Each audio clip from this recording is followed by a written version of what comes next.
예배 오신 여러분들 진심으로 환영하고 축복합니다. 우리 마태복음 보면서 우리 예수님의 그 업적들, 예수님께서 하셨던 것들을 계속해서 이제 보고 있습니다. 어떻게 좋은 시간 보내고 계시나요? 보니까 벌써 32번째 시간이더라고요. 그래서 아직 마태복음 반절 좀 안 왔는데 언제 끝날까 뭐 이런 생각도 좀 들고, 저도 준비하면서 많이 배우고 있습니다. 우리 안에 은혜가 충만한 줄로 믿습니다. 오늘 말씀 바로 시작할게요. 오늘 25절 말씀을 읽어보면 이렇게 시작합니다. 어떤 단어로 하냐면 그때라는 말로 시작해요. 그래서 우리 개역개정 성경을 보면 그때 앞에 동그라미가 있고 그 위에 파란 글자로 뭐라고 적혀 있죠? 짐진 자들아 내게로 오라. 그래서 뭔가 문단을 나누고 있는 것처럼 생겼기 때문에 우리가 위의 이야기랑 아래 이야기랑 이어지지 않는 것처럼 느껴지지만, 그때라는 한 단어 때문에 지금 우리가 뭘 할 수 있죠? 이 이야기가 위의 이야기랑 이어지고 있다는 거예요. 그때에 예수님께서 어떤 행동을 계속해서 하시다가 갑자기 무슨 행동을 다시 시작하게 되시는 것을 표현하고 있는 거죠. 우리 한번 저번 주로 한번 돌아볼까요? 무슨 일이 있었을까요? 그 마태복음 10장까지 예수님께서 하나님의 나라를 선포하시고, 그리고 하나님의 나라 백성들의 사는 그 삶의 방식들에 대해서 가르치신 다음에 예수님의 능력으로 그것을 입증하셨죠. 그래서 많은 사람들이 예수님께 열광을 했지만, 열광 그 이면에 뭐가 있었다? 예수님에 대한 실망과 예수님께 대한 반대가 같이 일어나고 있었다. 그래서 마태복음 11장은 예수님의 반대가 시작되는 부분들을 보여주고 있다고 말씀드렸어요. 근데 그 수많은 사람들 중에 마태복음이 이야기하고 있는 예수님을 가장 첫 번째로 반대했던 사람이 누구였죠? 침례 요한이었죠. 감옥에 갇혀서 당신이 정말로 그분이 맞습니까? 라고 이야기하고, 그 장면에서 예수님께서 침례 요한의 위대함을 말씀해 주시지만, 그거는 그때까지. 그리고 침례 요한부터 지금부터는 천국이 침노를 당하고, 침례 요한이 이 땅에서 여자의 뱃속에서 난 자들보다 제일 크지만 하늘에서는 이 아이들이 침례 요한보다 더 크다. 그렇죠? 예수님으로부터 시작된 하나님의 나라의 방식은 믿음이 다르게 역사한다. 기다리는 것에서부터 침노하는 것으로 다르게 역사한다는 이야기를 했습니다. 그리고 나서 있었던 이야기들이 예수님이 이제 회개하지 않는, 예수님께서 침례 요한이 외쳤고 또한 예수님께서 오셔서 외쳤지만, 침례 요한으로부터 시작되는 복음, 그리고 예수님으로부터 시작된 복음에 사람들이 반응을 했다 안 했다? 안 했어요. 반응을 안 했어요. 마치 영적으로 죽은 것처럼 반응을 하지 않았고, 그리고 예수님께서 사역하는 중에 가장 많은 권능을 행하셨던 도시들이 회개를 했다 안 했다? 안 했다는 거예요. 그래서 예수님께서 그 두 종류의 어떤 반대를 이렇게 겪으시면서 예수님께서 되게 많이 가슴 아파하시며 한탄하시는 장면이 계속해서 이어지고 있는 그때 예수님께서 갑자기 무슨 말씀을 하기 시작하시는 거예요. 계속해서 한탄하시고 마음 아파하시다가 그때부터 무언가 다른 이야기를 시작하신다라는 걸 보여주는 단어가 그때라는 단어예요. 여러분, 우리가 신앙생활을 하다 보면요, 예수님께서 만나셨고 예수님께서 생각하셨고 예수님께서 겪으셨던 그 어려움, 거절감, 그리고 내가 정말 잘하고 있는 걸까라는 후회감, 이런 것들을 경험할 때가 있어요. 내가 하는 사역이나 내 믿음에 확신이 없고 사람들의 반대에 부딪혀서 내 마음이 어려울 때가 있죠. 그리고 그냥 신앙생활뿐만 아니라 우리 인생을 살아가다 보면 내가 계획한 일이 진행되지 않고 수많은 사람들의 비난을 이렇게 맞고 있을 그럴 때가 있습니다. 그렇죠? 여러분, 좀 질문 드리고 싶어요. 여러분들 그런 어려운 시절을 만났을 때 여러분들의 믿음도, 여러분들의 삶도 걱정되고 염려되고, 그리고 부딪히고 뭔가 일이 계획대로 진행되지 않고 앞으로 나아가지 못하고 있는 것처럼 느껴졌을 때 여러분들은 어떻게 반응하십니까? 예수님은 그때에 갑자기 다른 무언가를 시작하십니다. 우리 25절 앞부분만 다 같이 한번 읽어볼까요? 준비 시작. 아멘. 예수님께서 반응하지 않는 백성들을 책망하시고, 그리고 회개하지 않는 도시들을 책망하시던 그때에 갑자기 예수님이 뭐라고 하셨다고 적혀 있죠? 대답하셨다라고 적혀 있어요. 여러분, 좀 격려하고 그리고 도전하고 싶은 거는, 그 어려운 문제, 정말 삶에 어려움이 왔을 때 그냥 그거를요 덮어버리시는 분들이 계세요. 그냥 보기 싫고 직면하기 싫고 그것을 뚫고 들어가는 게 너무 무서워서 도망가거나 덮어버리시는 분들이 계십니다. 여러분, 저는 좀 강하게 이야기하고 싶어요. 그 문제를 덮는 일이요, 우리가 할 수 있는 일 중에 제일 쉬운 일이고요, 그리고요 가장 비겁한 일이에요. 그 문제를 직면하지 않고 덮어버리는 게 습관이 되면 우리는 더 이상 나아가지 못하고 성장하지 못합니다. 그것이 삶의 어떤 태도로 자리 잡은 사람들은요 쉽게 무기력감에 빠지고 그리고 쉽게 무능력해집니다. 여러분, 혹시 여러분들의 삶에 어떤 문제들을 겪었을 때 계속해서 피하기만 하고 덮어버리려고 하셨다면 이 시간 그 자리에서 일어나시기를 축복합니다. 아멘이십니까? 어떻게든 봐야 하는 거예요. 우리가 직면에 있는 문제들을 봐야 해요. 직면에 있는 문제들을 해결해야 됩니다. 할렐루야. 아멘. 어떤 분들은 이제 해결하기 위해서 막 사람들을 찾아다니기도 하겠죠.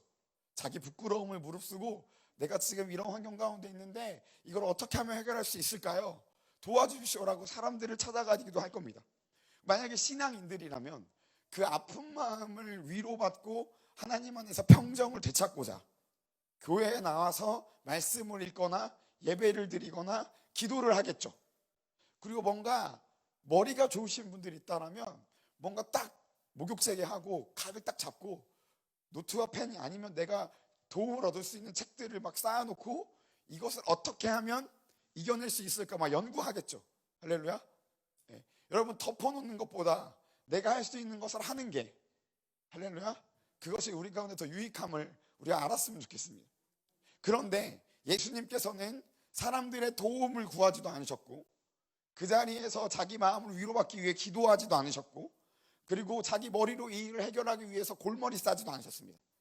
예수님께서 뭐 하셨냐면, 여기서 이 본문 말씀 그대로 따르면 예수님께서 대답하셨어요. 근데 이 대답하였다는 이 번역이 조금은 많이 아쉬워요. 그래서 사실 대답은 뭐에, 나한테 물어본 사람, 나와 대화를 하고 있는 사람에게 내가 다시 이야기를 해주는 거잖아요. 근데 이 부분에서는 예수님께 뭐 물어보는 사람들이 없죠. 없는 상황이에요. 없으니까 대답을 하셨다라는 게 아니라 이 대답하셨다라는 헬라어 원어를 보면 아포크리노마이라는 뜻인데 이게 긴 단어로 스스로를 위해 결론을 내리다라는 뜻이에요. 그러니까 이 단어가 사람들과의 대화 가운데 쓰면은 대답하다라는 뜻이 함축적으로 맞습니다. 그런데 대화 중이 아니라 그냥 혼자 독백하는 것으로 쓰이면요 이렇게 번역이 돼요. 스스로 결론을 내린다.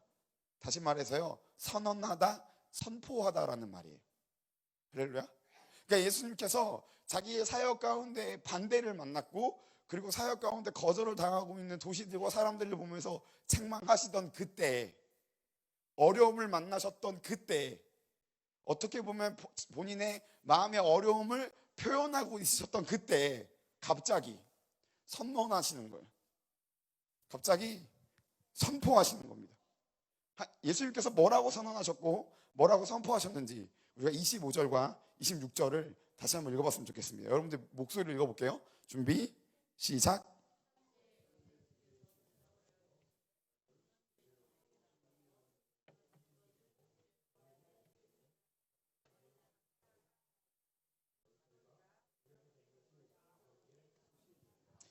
주님께서 사역의 어려움을 만나시고 그리고 그 마음을 표현하시다가 그때 갑자기 믿음으로 선언하셨어요. 근데 무슨 선언을 하셨어요? 감사의 선언을 하세요. 아멘이세요? 그리고 이 거절과 이 어려움이 뭐 가운데 있다? 하나님의 뜻 가운데 있다라는 걸요 믿음으로 선포하시는 거예요. 여러분, 아마 오늘 이 본문 이 25절부터 30절을 굉장히 5절밖에 안 된 짧은 본문이지만 여기 안에 이 말씀하신 예수님의 수많은 감동들이 담겨 있어요. 한번 우리 상상해 볼까요? 예수님께서 이 말씀을 하실 때 어떠한 감정과 어떠한 제스처를 이야기하셨을까요? 아주 기쁨과 아주 확신에 찬 목소리로 이야기하셨을 거예요. 기쁨과 확신에 찬 모습으로 천지의 주제이시는 여호와여, 우리 아버지여, 이것을 지혜롭고 슬기 있는 자들에게는 숨기시고 어린아이들에게는 나타나심을 감사드립니다. 그렇습니다. 이렇게 된 것이 하나님의 뜻입니다. 믿음으로 그렇게 얘기해 버리는 거예요. 그러니까 예수님께서 겪는 상황은 사람들이 복음을 거절하고 있는 상황이었고, 그리고 예수님과 예수님의 제자들이 사람들에게 있어서 거절을 당하고 있는 상황이었어요. 근데 그럼에도 불구하고 이 모든 것이 누구의 뜻에 있다? 하나님의 뜻에 있다라는 거예요. 근데 하나님의 뜻에 있는데 이게 왜 하나님의 뜻이냐? 복음은 겸손한 사람이 아니면 받아들일 수 없게 하신 하나님의 그 신비로움에 예수님께서 감탄하고 계시는 거예요. 아멘이십니까? 복음은 교만하고 스스로 지혜 있다고 여기고 스스로 힘이 있다고 여기는 사람들에게는요, 맞고 튕겨나가는 거예요. 그 사람을 변화시킬 수 없는 겁니다. 하지만 어린아이처럼 자기 영적인 필요를 알고 그 필요를 위해서 부모님에게 도움을 구하고 의지하는 그 어린아이들처럼 복음을 들었을 때 하나님을 의지하고 하나님을 찾는 자들에게는 하나님의 나라의 일을 역사하다라는 걸, 하나님께서 원래 그렇게 만드셨다라는 걸 예수님께서 그것을 보시고 하나님을 찬양하시는 거예요. 아멘. 여러분, 그 축복해요. 앞으로 우리 오늘도 하셨죠? 어떤 분들은 오늘 전도지를 나눠주시면서 어떤 분들은 거절당하셨을 거예요. 듣지 못할 욕을 들으셨던 분들도 계실 수 있어요. 그렇지만 어떤 분들은 또 전도지를 주면서 칭찬받으신 분들도 계실 거예요. 여러분, 한 가지 좀 격려하고 축복하고 싶은 건, 오늘 이 말씀에 의하면 전도하다가 비난받는 것은 하나님의 뜻이다라는 거예요. 하나님의 섭리 가운데 있는 일이에요. 다시 이야기하면 당연한 거다. 왜냐하면 하나님께서 그렇게 만드셨다는 거예요. 하나님께서 그렇게 만드셨어요. 복음을 전할 때 욕을 먹는 이유는 우리의 연약함 때문이 아니라 그들의 교만함 때문이라는 거예요. 그거를 주님께서 아시고 주님을 찬양하고 그 하나님의 놀라우신 뜻을 높입니다. 여러분, 우리 안에 좀 이런 믿음이 있었으면 좋겠어요. 아멘이세요? 거절당하고 있고 비난받고 있는 그 상황 가운데서 이렇게 일하도록 하나님께서 만드신 그 하나님의 섭리를 찬양할 수 있는 그 믿음을 가진 자들 되시기를 소원합니다. 근데 우리의 질문은 이거예요. 예수님께서 어떻게 했으면 그렇게 하실 수 있었냐는 거예요. 우리가 그냥 그렇게 할 수 있으면 얼마나 좋아요. 할렐루야. 그냥 누가 내 가슴에 막 비수를 꽂아도, 나는 사탕을 줬는데 이 사람은 화살을 쏴도, 내가 전도뿐만 아니라 하나님의 일을 하기 위해서, 선을 행하기 위해서, 주님의 뜻대로 살아가기 위해서 했던 수많은 일들이 좋은 결과를 내지 않고 오히려 그것이 내게 비난으로 다가왔을 때, 내 삶의 어려움으로 다가왔을 때, 그때 우리가 예수님처럼 주님의 뜻을 찬양할 수 있으면 자연스럽게 그렇게 할 수 있으면 얼마나 좋습니까? 그렇죠? 우리는 그러지 못해요. 그럴 수 있는 사람들이 아닙니다. 우리는 쉽게 그러고 있어 넘어져요. 그래서 우리가 집중해야 할 것은 예수님이 어떻게 그것을 하실 수 있었냐는 거예요. 예수님께서 그걸 하실 수 있었던 가장 중요했던 이유는요, 주님은 그곳에서 누구를 기억했냐면 하나님 아버지를 기억하였어요. 아멘이세요? 말씀이 이렇게 시작합니다. 천지의 주제이신 아버지요. 이 세상을 다스리시고 운행하시는 하나님을 기억한 거예요. 기억하니까 지금 이 일어나고 있는 모든 일이 누구의 뜻 가운데 있다? 하나님의 뜻 가운데 있다라고 느껴지고 깨달아지는 거예요. 그러니까 하나님을 찬양할 수 있는 겁니다. 여러분, 격려하고 축복드려요. 여러분들이 지금 어떠한 상황 가운데 있든지, 기쁨의 때든지 슬픔의 때든지, 아니면 여러분들이 하나님의 뜻을 위해서 스스로를 겸비하고 있는 때든지, 아니면 여러분들이 순종하고 그리고 믿음의 영적 전쟁을 싸우고 있는 때든지, 어떤 때든지 상관없이 우리가 반드시 해야 될 일이 있다면 그것은 하나님을 기억하는 겁니다. 아멘이세요? 하나님을 기억하는 거예요. 하나님이 어떤 분이신지 기억하셔야 됩니다. 하나님의 성품을 묵상하셔야 돼요. 우리 하나님이 어떠한 분이신지를 늘 우리 마음 가운데 품고 있어야 되는 거예요. 그분은 어떠한 성품을 가지셨는지, 그분의 성품은 지금 우리 삶 가운데 어떻게 역사하고 있는지를 우리가 늘 생각해야 됩니다. 하나님의 사랑을 생각해야 돼요. 그리고 죄인을 용서하시는 주님의 자비를 생각하셔야 돼요. 그리고 죄인들에게 또한 심판을 내리신 하나님의 공의를, 그리고 이 세상 누구보다 완벽하시고 의로우신 주님의 거룩하심을 생각하셔야 돼요. 주님을 생각하시면, 그리고 여러분들이 주님을 바라보시면 여러분들이 세상을 바라보는 그 해석이 달라지는 거예요. 그 환경을 바라보는 그 해석이 달라지는 거예요. 주님을 기억하면 우리가 살고 있는 이 삶이 달라지는 거예요. 주님이 그렇게 하신 겁니다. 우리 예수님이 그렇게 하신 거예요. 수많은 어려움이 있었습니다. 지금부터 예수님은 십자가에 못 박히실 때까지 계속해서 반대하는 자들을 마주치십니다. 그럼에도 불구하고 예수님이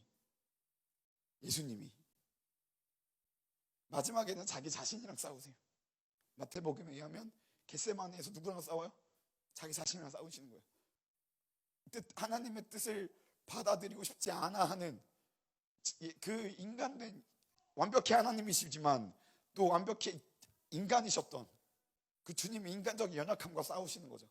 계속해서 반대를 만나시는데 그럼에도 불구하고 꾸준히 하나님의 길을 걸으셨을 수 있었던 이유, 예수님이 계속 하나님을 인식하셨기 때문이에요.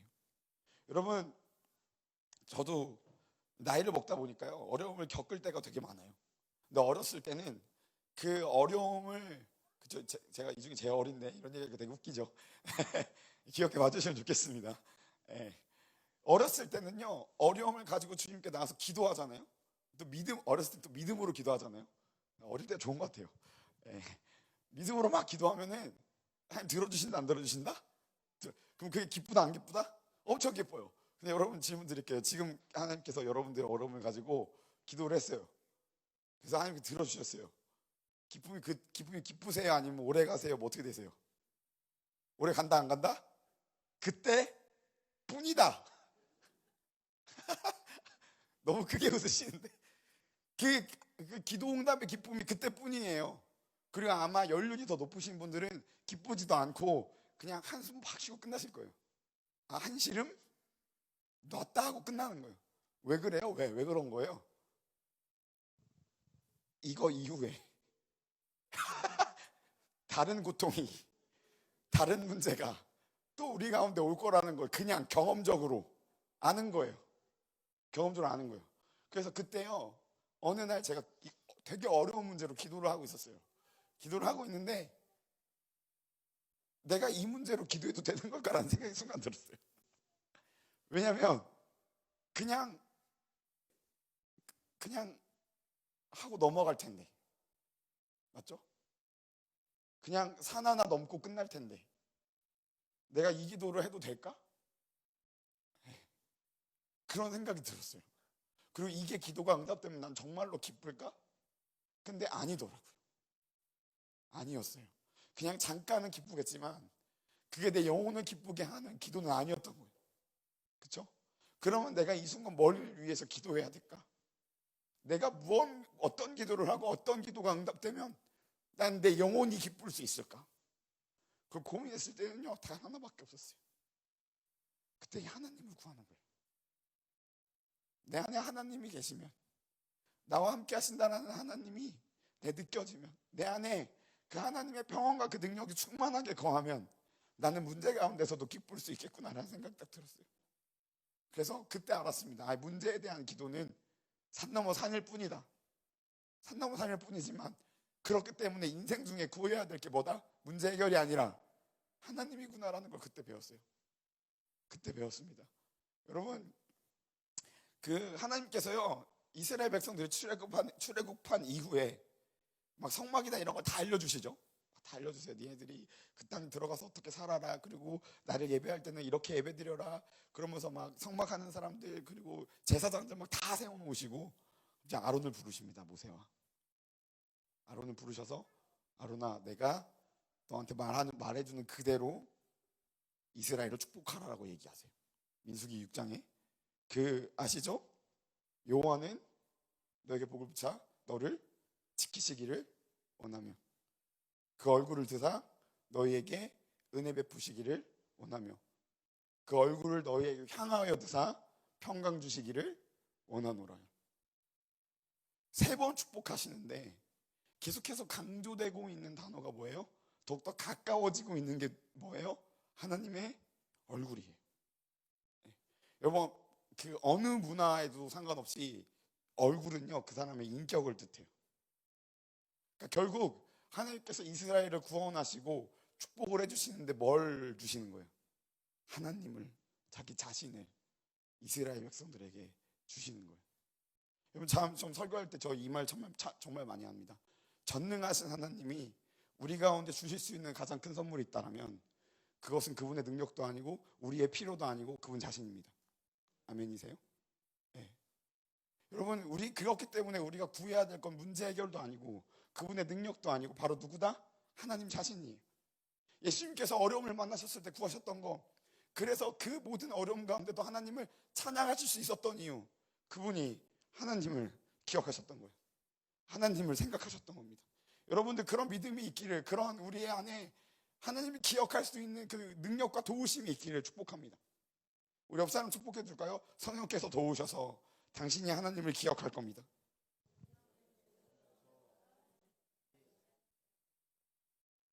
그 마태복음 오늘 읽었던 본문 25장 26장은요 예수님께서 무언가를 열정적으로 이야기하시는데 누구에게 하는 거냐면 하나님께 하는 거예요.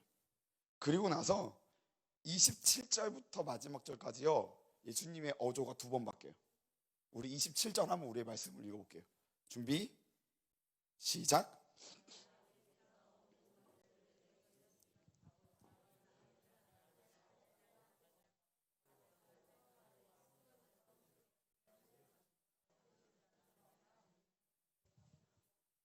아는 자가 없느니라. 할렐루야. 예수님께서 그 고통과 반대 가운데서 하나님을 기억하고 주님을 찬양하고 주님의 뜻을 높이고 우리 하나님을 높이신 그 순간에 지금 외침이 하늘로 갔다가 지금 아래로 내려와서 이렇게 바뀌는 거예요. 진리를, 사실을 전하는 메시지로 가는데 그 내용이 뭐냐면 예수님 자신이 하나님 아버지를 알고, 아멘. 그리고 하나님 아버지가 예수님을 알고, 할렐루야. 그리고 예수님의 소원으로 말미암아 하나님에 대해서 계시하고자 하는 그 사람도 하나님을 알게 될 거라는 사실을 예수님께서 거기서 다시 한번 깨달으시는 거예요. 좀 여러분들 좀 불편할 수 있고 저도 이 얘기 하는데 저의 말에 어폐가 있다는 걸 알아요. 예수님께서 예전에 모르셨던 걸 다시 깨달을 수는 없어요. 네. 예수님께서 모르셨던 걸 다시 알게 될 수는 없어요. 예수님 늘 다 아시고 계시니까. 그렇지만 맥락상 다시 한번 기억하셨다, 뭐 이렇게 받아들여 주시면 좋겠습니다. 네, 왜냐하면 제가 이렇게 말씀드리는 이유는 우리에게도 그 동일한 일들이 일어났으면 좋겠다 라는 마음이기 때문이에요. 네, 그 부분은 어느 정도 용납해 주시고 들으셨으면 좋겠습니다.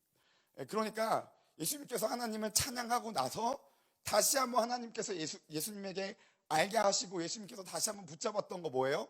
자신의 사명이었어요. 아멘이세요? 네. 많은 사람들이 예수님을 거절하고 예수님을 통해서 하나님의 복음이 전해진 이것을 다 거절하고 있지만 예수님께서 마음의 소원으로 하나님을 알게 해주는 그 사람이 누구를 알게 된다? 하나님을 알게 될 거다. 예수님이 이 땅 가운데 오신 이유는 그 일 때문이라는 사실을 예수님께서 다시 한번 붙잡으십니다. 아멘이세요? 여러분, 여기서 우리가 확실히 발견할 수 있어요. 여러분, 이 자리 가운데 우리의 흔들리는 신앙, 그리고 그 예전보다 좋지 않은 그 신앙 때문에 다시 한번 나의 낮아진 믿음과 그 없어져 버린 열정을 회복하고자 해서 막 열심을 내고 계시는 분들 계시죠? 할렐루야, 축복합니다. 네. 근데 우리의 힘과 능력으로, 우리의 어떤 노력으로 막 그게 돼요? 잘 안 돼요. 막 새벽 예배 계속 나오고 모든 예배 참석하고 이래도 예전 갔다 안 갔다? 잘 내 마음이 살아나진 않아요. 내 힘과 능력으로 내 육신은 거기에 갖다 놓을 수 있지만 내 마음이 그 불꽃이 다시 우리가 그걸 만들어낼 수 있다 없다? 그건 누가 해주셔야 되는 거예요? 하나님이 해주셔야 되는 거예요. 하나님이 우리를 긍휼하게 여기셔서 우리 안에 다시 주의 영을 부으시고 그리고 그 주의 영이 우리를 불타오르게 하셔서 하나님께 나아갈 수 있게 해주셔야 되는 거예요. 그 주님이 해주시는 건데 예수님께서 어려움 가운데 그 하나님을 기억하고 주님을 찬양하니까, 그 안에 머무시니까 하나님께서 예수님께 주셨던 사명이 그 안에서 다시 일어나더라라는 거예요. 다시 일어나더라. 여러분, 그래서 여러분들이 부족한 믿음 가운데서 그것 때문에 가슴 아파하는 자리에서 이제 일어나십시오. 할렐루야, 축복합니다. 여러분들의 부족한 믿음과 연약함에서 가슴 아파하는 자리에서 일어나셔서 여러분들을 부르시고 여러분들을 세우시고 여러분들을 보내시는 그 주님 앞에 서시기를 축복합니다. 그걸 노력하셔야 돼요. 나는 못하는데, 나는 연약한데, 나는 이래 와서 주님께 죄송한데, 회개해야죠. 우리의 부족함을 직면해야 됩니다. 그렇지만 그보다 중요한 것, 나를 부르시고, 할렐루야, 나를 세우시고 나를 보내실 그 주님 앞에 서는 것, 그게 무엇보다 중요합니다. 그게 다른 어떤 것보다 중요해요. 예수님께서 주님 앞에 서니까 환경도 다르게 보시고, 아멘. 자기 안에 있는 사명을 다시 한번 붙잡으시고 그 뒤에 우리에게 위로가 되는 말씀을 하시는 거예요. 우리 28절부터 30절 말씀 우리 다시 한번 읽어보겠습니다. 준비, 시작.